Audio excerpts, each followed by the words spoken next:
Good morning. This is Monday, January 11th, and our reading today is by Zach Shar from Ohio. It's called Stretch Out Your Hand. Exodus 14:21.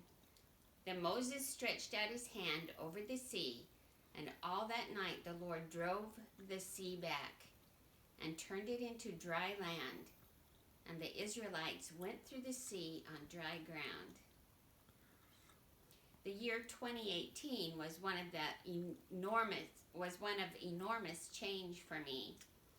My daughter was born, and two of my grandmothers died within a 3-month period.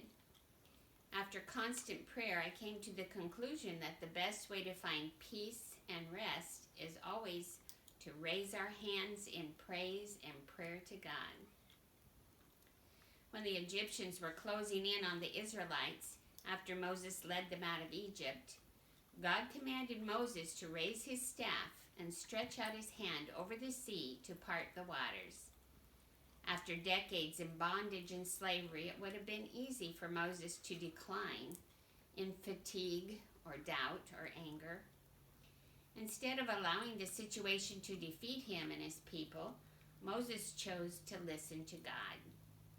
He raised his staff and stretched his hand over the water. This one act of obedience opened the window for a miracle and delivered the Israelites from the hands of Pharaoh.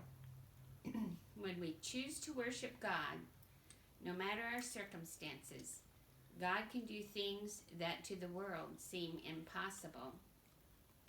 No matter how exhausted we are under the weight of our struggle, God does not want us to despair. God is with us as we persevere. Faithful God, give us the strength to lift our hands to you when we are weak from struggle. Amen.